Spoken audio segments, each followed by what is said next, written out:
Thank you all so much for coming and for joining us this morning. My name is Gabriela Santiago Romero. I am the proud city council member here in Detroit for District 6. I'm an immigrant. I was born in Mexico. I was raised here in Southwest Detroit since I was 2 years old. This country is a nation of immigrants. We know this to be true from our history. And unfortunately right now, immigrants, particularly immigrants of color, are being villainized. I'm here to remind folks that undocumented immigrants pay billions of dollars in taxes.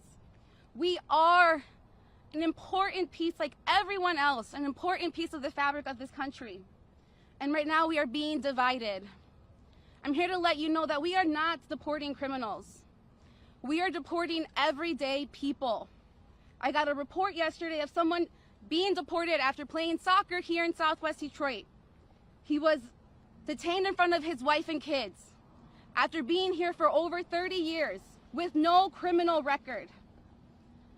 We are being pinned against one another and people are fearful. Children aren't going to schools. Businesses are having their employees not show up. Their clientele is not coming to our bars and restaurants. This will impact all of us. Not only are we destroying families, we're destroying our community. But we have people who have always stood behind us. We have community organizers, elected officials who actually care to share the truth, to share your rights, to support you, to make a plan. And I'm really, really proud to stand here today with the organizations, the organizers, and our Congresswoman Rashida Tlaib, who are here to let you know what these rights are. We're here to let you know how we prepare and how we look out for one another, because right now we need to buckle down. We need to look out for every single person in our city, and I'm incredibly grateful to know that we have people in our community that are ready to do so. With that, I'll now turn it over to our Congresswoman Rashida Tlaib. Thank you so much to our Councilwoman for coming in solidarity together. What I love is that right now we're in her district where I grew up, where there's 20 different ethnicities in Southwest Detroit. It's an amazingly beautiful, diverse community, a strong community, primarily because of the rich immigrant community. And right across this park is my district, a huge, one of the largest concentration of Arab Americans. And again, both communities together have been things that we brag about as a state when saying that we have, again, these beautiful immigrant communities. We're here to say not on our watch. We're going to protect our neighbors. So not on our watch will you come and use racist policies, using stereotypes to try to depict our neighbors as criminals, as violent people. They are not. They are some of the hardest working, most beautiful, loving community members that you'll ever find. From being here at Clark Park to even Patton Park to a number of parks for cleanups, our immigrant neighbors would show up. Every time there was any issue in the community, our immigrant neighbors would show up, no matter their status. They would show up. Why? Because they're raising their children in the same neighborhood. They live in the same neighborhood. They are impacted by everything we're impacted by, but they don't stand aside. They say, no, we're going to help, again, continue to try to make our communities better. So yes, our immigrant neighbors are now being under attack.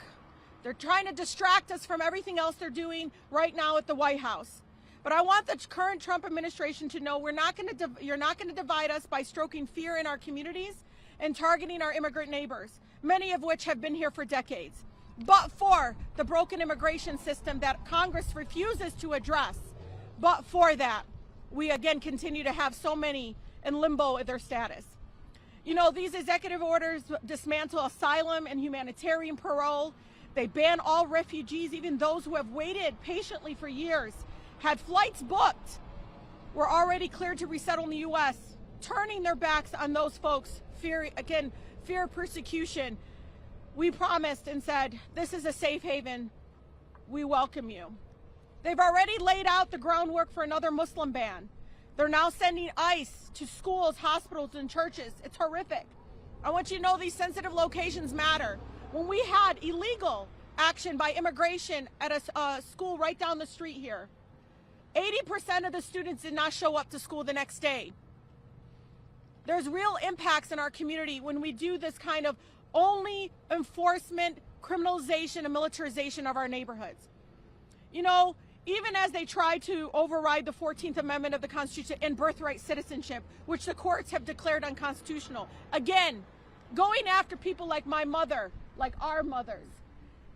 Again, those individuals in fear of, well, I guess I better have my passport in my hand. I better hold my immigration documents in my hand. That's what's happening to our communities right now because of this. It fixes nothing that is broken with our immigration system. All it does is promote hate and divide. And his current immigration, again, system has been broken. But one of the things that I know, to call our immigrants that are coming here as some sort of, for a better life, that some sort of our family or some sort of invasion, that they're coming here to hurt us. They're not. We have a system that says, we need you, we want you, but then you go and turn around and criminalize them. Why? You want to distract us from the fact that you're making your billionaire friends richer. I saw with my own eyes, I was pregnant with my second child, as I saw rogue ICE agents, and that's exactly what happens sometimes, going door to door with no warrant, putting fear in our community. For days, we had to calm the community down, and that's under a previous administration. So imagine now what is happening. We're getting calls all the time from nonprofit leaders saying, we're doing this work in a school, should we stop? We're doing this kind of outreach, should we stop? You absolutely should not stop.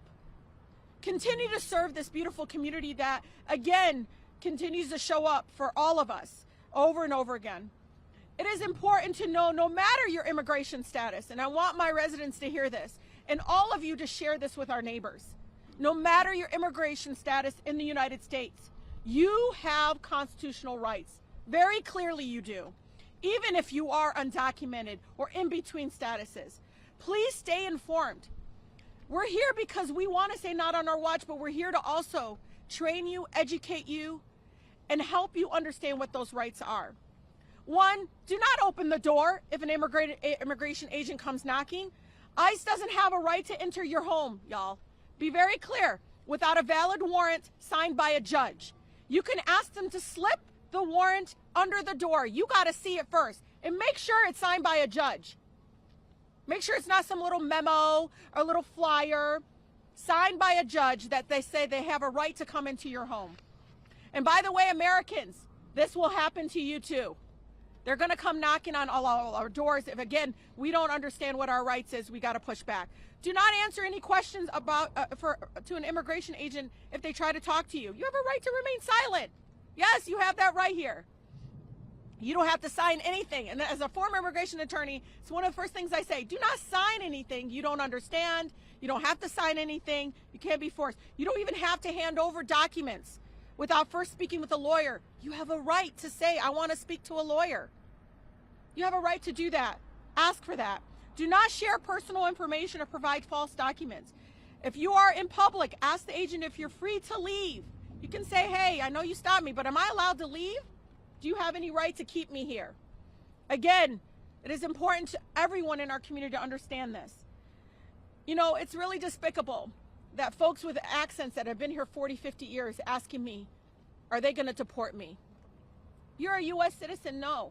But just think about that for one moment. That's what's happening when we continue to vilify and use racist tropes and stereotypes about our immigrant neighbors, and to make the American people think this is what's going to fix our economy. No, it's not. It's the continued policies that continue to make those people that were standing behind the president during his inauguration some of the most wealthiest, richest people. That's what's making our economy fail, is because we're continuing to allow price gouging in those folks. I want you all to know there's more legal advocacy groups now aware and ready to help. We had to go through this before in previous administrations. Yes, Democratic administrations. We got to prepare ourselves and, again, make our community know that we have their backs. And so make sure that you, again, reach out to each other, share information. We're now talking to faith leaders, many of which have a number of beautiful, diverse members of their congregation, to ask them if we can come in to do Know Your Rights. We got to, again, stay engaged and stay alert. Because I'm going to cry saying this. When you see a child go home to an empty house, and the neighbor comes out and says, "I'm sorry, but immigration took your parents." Do you know that child ends up in our foster care, separated from their family members? I've seen it. I've seen it. I was at Priest Elementary School a few years ago, and I couldn't believe this beautiful Latina young girl, long, beautiful hair, crying because she didn't know what happened to her child, to her parents.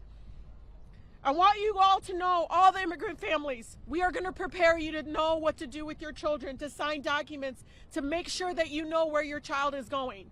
We're not going to let them separate our families, divide us, militarize our communities where we have to carry documents all the time, worried about being stopped.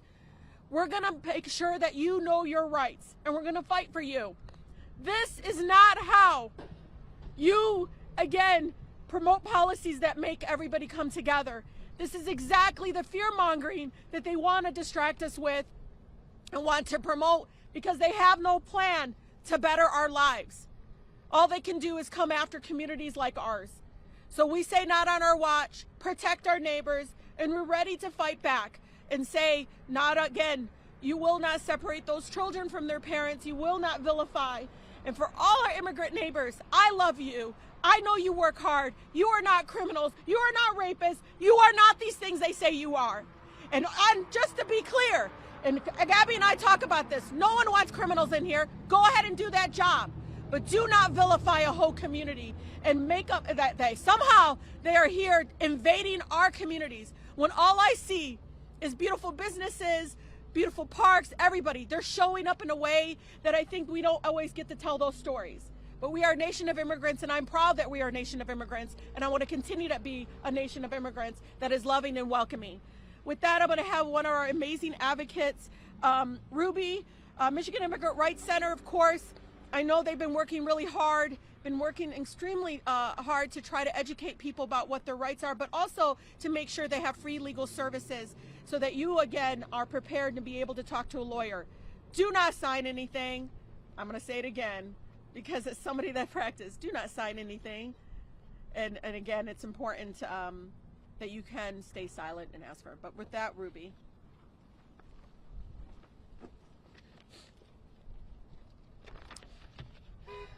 Thank you. Ruby Robinson, Senior Managing Attorney with the Michigan Immigrant Rights Center. I don't have magic words that prevent immigration enforcement. However, the Constitution, which today is still intact, ensures certain protections for everybody in interactions with law enforcement, regardless of immigration status, and those definitely can be invoked and followed. And communities and individuals can successfully push back against these unprecedented attacks that we are seeing every day. Just yesterday, Tom Homan, the border czar, said that Chicagoans are very well educated on knowing their rights and making it more difficult for ICE to do its job. That happens here in Michigan, and it can continue to happen in Michigan. So again, what Representative Tlaib talked about with knowing your rights is critical. I do want to talk about some policy responses in a moment, but again, on an individual and family level, there are things that every single person can do. The first is make a plan. In emergencies, we are flustered. We don't think clearly. If you can take some time in advance and think about what needs to happen to your family, what needs to happen to your children, what are the medications that they're on, write this down, right? We get flustered when we are nervous. And so if you can have a written plan in advance, do it. Share it with others. Talk to your family, talk to your children, talk to your neighbors about what happens if you are not there when they are coming home from school or to pick them up from school. We have great free materials on our website. It's called Preparing Your Family for Immigration Enforcement. It's available in Spanish, English, French, Arabic, Bangla, Pashto, Dari, and Kinyarwanda, and we can make it in more languages if it's needed. MichiganImmigrant.org, it is there. Again, there's a fill-in-the-blank form for that type of thing. If you have children, talk to them about what it means if you are not available to care for them. And in that packet, there is a delegation of parental authority so that somebody else can care for your children if you are not able to do so. That is valid for 6 months once it is signed. Again, it is an incredible power to give somebody else the care and control to raise children. So again, be careful with that power. It's free. It does not need to be signed by a notary. It can be signed at that last minute. So you can prepare it and sign it, God forbid, enforcement happens. Get passports for your family members. Register them with consulates. Doing these types of things from detention is really difficult. So again, to the extent that you can prepare in advance, do so. Remember, everybody, as Representative Tlaib talked about, has rights in terms of enforcement when law enforcement shows up. Law enforcement cannot enter private areas. That is your house, private areas of businesses, private areas of schools, private areas of churches, or any other type of location without the owner's permission or without a warrant, period. So either somebody lets them in or they need a warrant. ICE's focus is civil immigration enforcement. They do not conduct criminal prosecutions. It is exceedingly rare for ICE to have a warrant signed by a judge because they are focused on civil immigration enforcement, not on criminal matters. If they have a warrant, great. Slide it under the door, show it to the video doorbell, text it to you, have the officer send it to you or talk to the attorney. 99% of the time they will not have a warrant. You do not have to let them in. And know that family members, if they're in the house, if a child opens the door, that's the same thing as if you are opening the door. So instruct and teach your family members the same thing. Everyone has the right to remain silent and the right to interpretation. If you do not speak the language of the officer, ask for an interpreter. It is your right. Do not sign anything that you do not understand. If you don't ask, you won't get it. Ask for a translation. Ask for it to be interpreted. They are required to provide that to you. Last week, we saw the expansion of what's known as expedited removal. This is a power that has existed since 1997, but has been used primarily at the southern border for people who have been in the United States for less than 14 days. That power has now been expanded to people who have been inside anywhere in the United States for less than 2 years. And it allows ICE to summarily deport people without a hearing before a judge. That officer issues a deportation order. So if you have been in the United States for more than 2 years, my recommendation is carry one piece of documentation showing that you've been here for 2 years or longer. If you have been inside the United States for less than 2 years and you fear returning to your home country, it is your affirmative obligation to tell that officer, I fear returning to my home country and I want a hearing before an asylum officer, a credible fear interview. As long as you can demonstrate that there is a significant possibility that you could be harmed in your home country, they will not deport you. You have to have this opportunity for an interview with an asylum officer. One of the saddest things that I see as a practitioner every day are people who are permanent residents who make a mistake and now they're sent to deportation proceedings. Either they're going to be deported or it's a very expensive process to prevent their deportation. So if you know people who are permanent residents, encourage them to naturalize.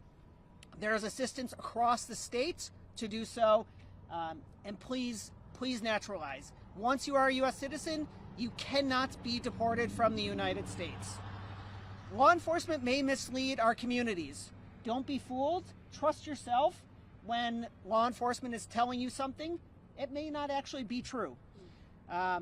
We talked a moment ago about DHS rescinding its sensitive locations policy, and this definitely, the fear and the anxiety that creates about enforcement actions happening at school, at churches, at at hospitals, that is real. Sorry, I was going to wait for the truck to go on, but yeah, exactly. Finally, I want to implore our local leaders to work with us and immigrant communities to craft necessary policies to not ask about immigration status or to not honor detainer requests.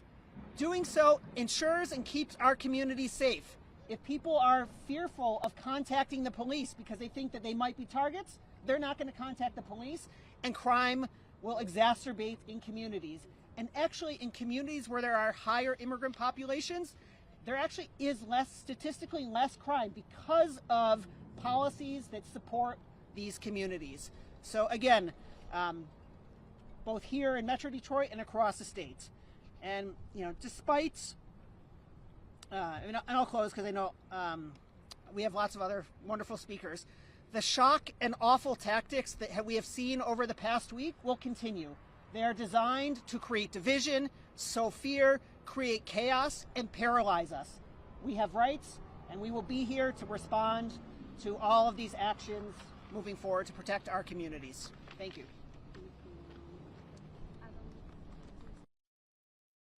My name is Adonis Flores. I am the training director with Michigan United. And my name is Adonis Flores, Adonis Flores. And I am a former undocumented immigrant. I grew up here in Michigan since I was 8 years old. I know what it is like to be a child, being afraid, not knowing if your parents are going to be detained. And that's what our kids are living with. That is why Michigan United is working right now to do Know Your Rights trainings all across the state. We want to train volunteers that want to learn how to do this and help people organize plans before an emergency happens. So we're calling on all families, whether you're American or not. If you know someone who is an immigrant of any status and you want to be prepared to be able to know how to act in case of a detention, come to these trainings. Contact us and we'll train you so that you can also spread this information to your friends and neighbors. We want people to be informed, and we want to get them to get this information safely. We want to end all of the unnecessary alarms. However, we also want to call on all of our elected officials that are not here to grow a spine. Are you going to be enablers, or are you going to stand up for our communities? Leaders across the world are taking action, are being firm and putting a stop to the crazy demands of Trump. We need our leaders here in the country to do the same. This is the time that you're going to be judged on whether or not you were an enabler to a president that is trying to erode our constitutional rights, or whether you stood up with our communities and defended our Constitution and our civil rights. So this is the time for you to make that choice. There's policies that you can decide not to participate in that are optional to protect our communities. There's policies that you can implement in your communities to increase safety and protection of everyone, including immigrant families. So this is the time we're calling on all elected leaders. This is the time for you to take action. And if you're not here, if you're not in this press conference, if you're not taking action, then you need to make that decision now. So we're also calling on all of our community members. We are not powerless. Latinos alone in this country, we would be the 5th largest economy if we were a separate country.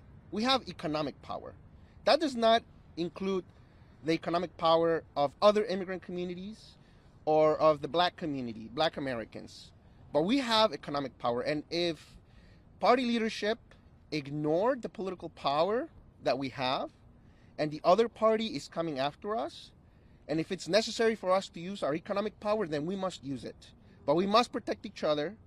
We must use what's at our disposal. Knowing our rights is the first step, but we also need to be ready to stop all these policies that are coming down the pipeline, all these bills that are going to be tried to pass in Congress. Some of them are terrible bills that are just going to erode our constitutional rights. So we're calling on all leaders and all community members. This is the time for you to step up and take action to protect our constitutional rights. Thank you, everyone.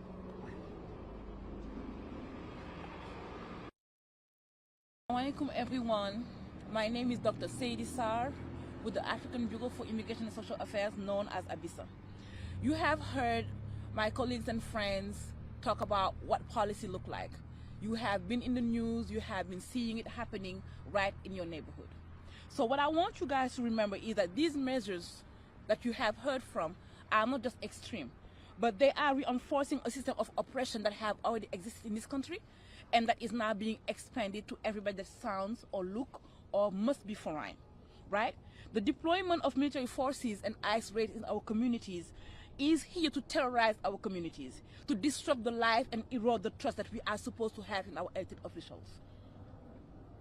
Nobody want to wake up in the morning and wonder if they want to go home and their father is not there.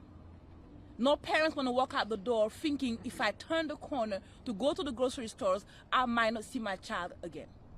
This is not something that we talk about. This is not something that we are supposed to prepare our family for. This is not something that we even dream in our worst nightmare.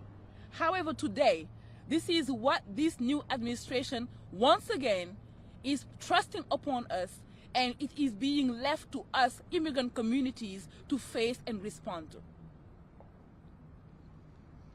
These policies do not exist in a vacuum.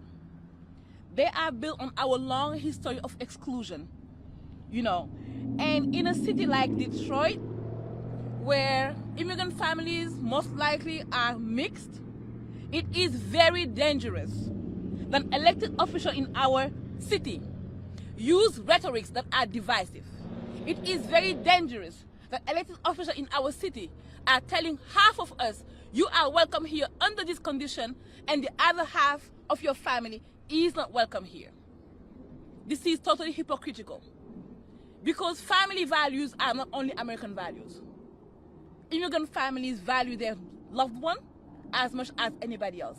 And we are not going to stay here and be torn apart. We're going to stand for it. We're going to stand against it. We're not going to stand for any rhetoric or any law that is untitled or that is trying to make sure that our community is divided and our families are torn apart. Last week, I received a call from a student, an immigrant student in Grand Rapids. Her sister called me and said, my brother was picked up. I said, what happened? Monday, his initial visa have expired. We are in the middle of the semester. So he have to renew his visa, but he is in the middle of the semester, and when he put in his application, his renewal is gonna come back for the next semester. On Wednesday, he got picked up because he was 2 days out of status. Today, as we speak, his lawyer is fighting for him to get bail. I didn't say criminal. I didn't say he broke any law. I say his status was expiring in the middle of the semester, which happened to a lot of students, and he had to just renew it, which he had been doing every year, so on and so forth. But this year is different. So now he is in jail. Today he has to go for a bond hearing that's gonna decide if yes or no he's gonna let go. If he don't have bond, then he is in detention until his situation can be, or maybe he will be deported before. If he is given bail, now the community have to come and raise money to pull him out of bail. And those are the people that this administration is targeting. We have a family member, a child who is 21, who filed an application to help his father get his paperwork. And they picked up the father. So right now we also have to ask for support, to call lawyers to try to get him out of detention. These are the tactics that are being used against your community members. This is what is happening in your community. So if you look at those videos that are showing these people and saying, oh, here are the criminal, please knock at your brother's door, knock at your neighbor's door and ask them what do they need. Do not sit around and be like, well, I don't understand. They don't speak my language. I never know. Today, you're not sure of who is who. If you want to be sure of who your neighbor is, go and ask them. But you should not even wait till today to find out, because they have been living in this community for 40 years. So you should know who they are.